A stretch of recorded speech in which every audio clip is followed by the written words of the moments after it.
नमस्कार दोस्तों, welcome back to my YouTube channel. उम्मीद करता हूँ आपकी तैयारी जबरदस्त चल रही होगी। बहुत ही महत्वपूर्ण जानकारी आप सभी कैंडिडेट के लिए होने वाली है। हम यहाँ पर बात कर रहे हैं BSPCL भर्ती के बारे में।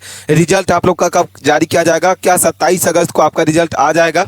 सभी स्टूडेंट की जो लिस्ट है वो जारी हो चुकी है। हम बात कर रहे हैं CC क्लर्क, स्टोर असिस्टेंट और ग्रेड 3 के बारे में और JAC के बारे में। ठीक है, आप लोग ऑल कटऑफ के कटऑफ जो है दिखाने वाले हैं। आप लोग को कौन कौन सी पोस्ट वाइज कटऑफ होगी वो सारी जानकारी आपको इस वीडियो के माध्यम से बताने वाले हैं। अगर आप चैनल पे पहली बार विजिट किए हैं तो प्लीज चैनल को सब्सक्राइब कर लें।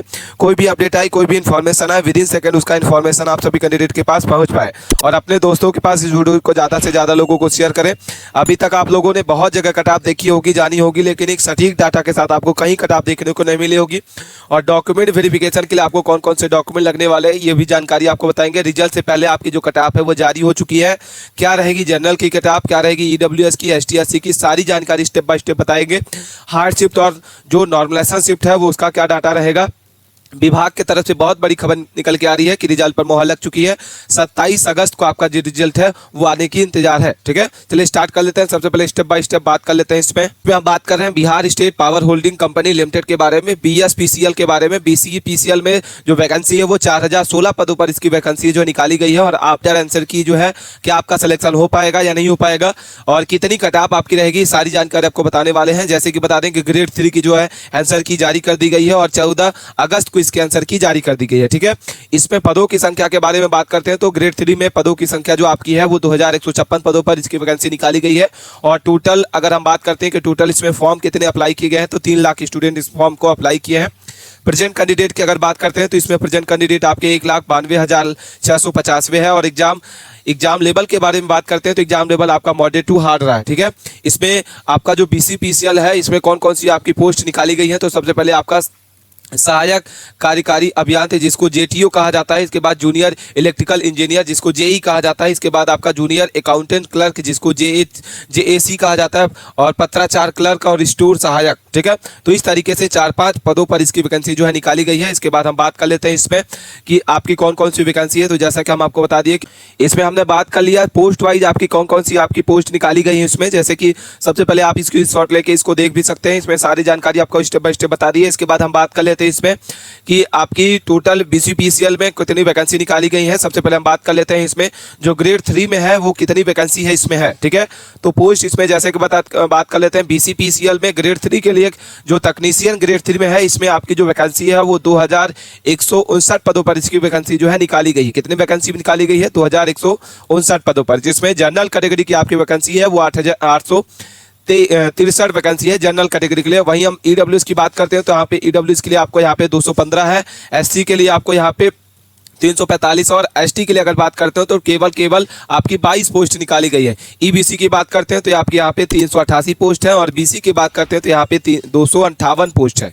ठीक है, तो यहाँ पे जो ग्रेड 3 की वैकेंसी निकाली गई है इसमें आपकी किसमें कैटेगरी वाइज कितनी वैकेंसी है इसके अलावा हम बात करेंगे। इसके अलावा आपका जूनियर अकाउंटेंट क्लर्क जिसको JAC कहा जाता है इसमें आपकी टोटल 740 पदों पर इसकी वैकेंसी जो है निकाली गई है। ठीक है, तो इस तरीके से क्या रहेगी। इसके बाद हम बात कर लेते हैं एग्जाम डेट के बारे में। तो JTO जो आपका है वो आपका 16 जून से इसका एग्जाम चला है। पत्राचार क्लर्क, स्टोर सहायक, इसकी जो एग्जाम है वो 20 तारीख से लेकर 20, 22, 24 और 30 जून तक इसका एग्जाम चला है। इसके बाद हम बात कर लेते हैं जूनियर अकाउंटेंट क्लर्क के बारे में।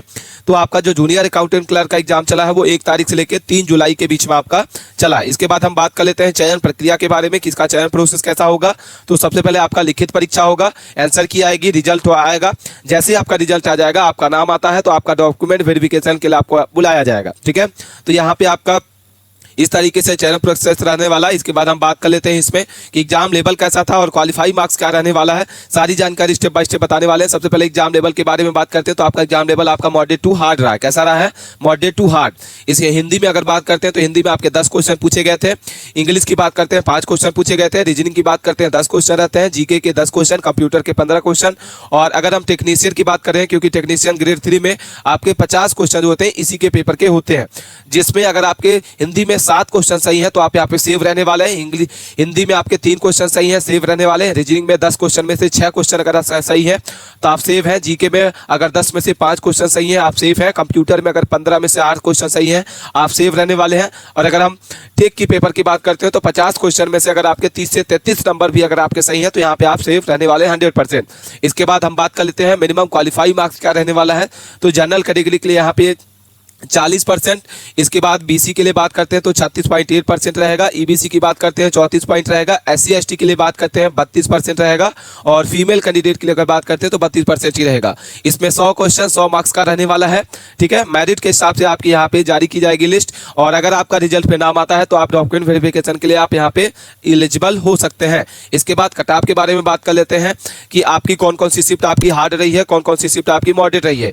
बताने ही जानकारी आपको यहाँ पे बताने वाले हैं। अगर आपने चैनल को सब्सक्राइब नहीं किया है तो प्लीज चैनल को सब्सक्राइब करके रखें।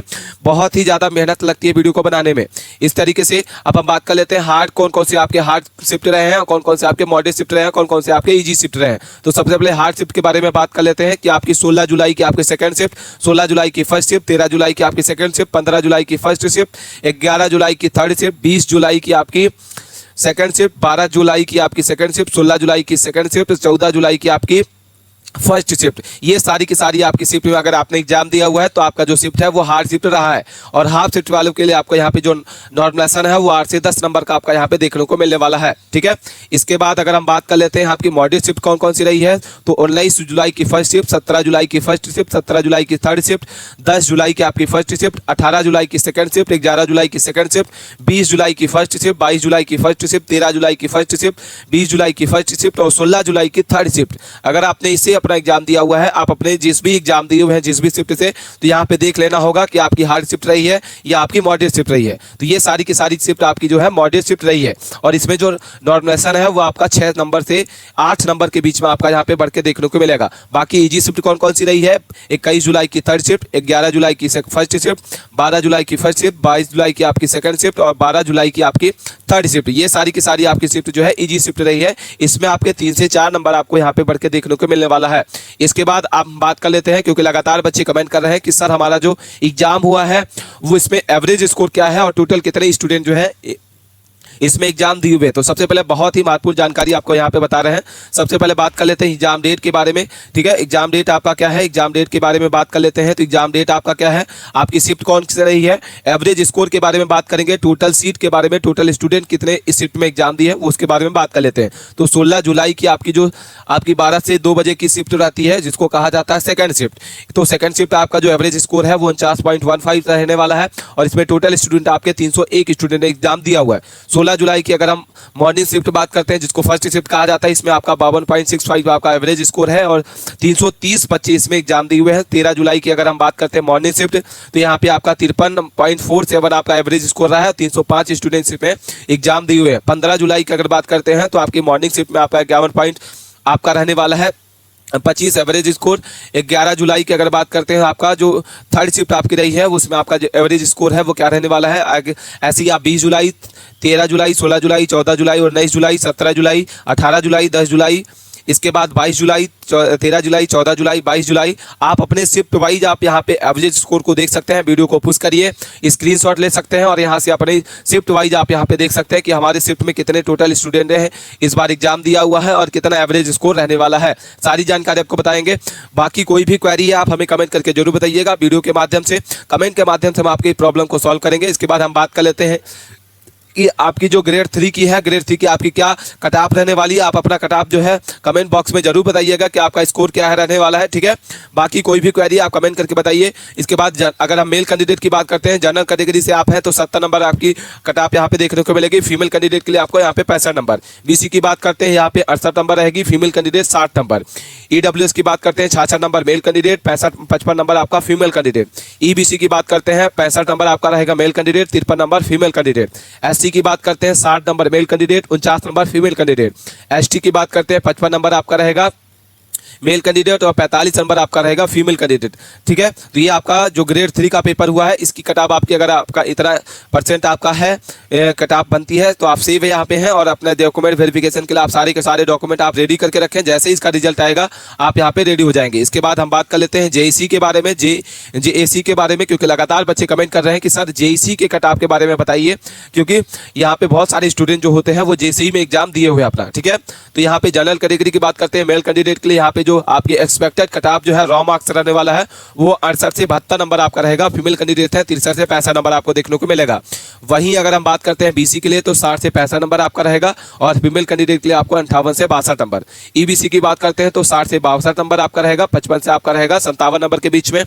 एससी की बात करते हैं तो 55 से 57 नंबर रहेगा मेल कैंडिडेट, 50 से 53 आपका रहेगा फीमेल कैंडिडेट। एसटी की बात करते हैं 50 से 55 रहेगा मेल कैंडिडेट, 45 से 47 आपका रहेगा फीमेल कैंडिडेट। और फीमेल के लिए अगर हम बात करते हैं यहाँ पे तो 40 प्लस आपका रहेगा।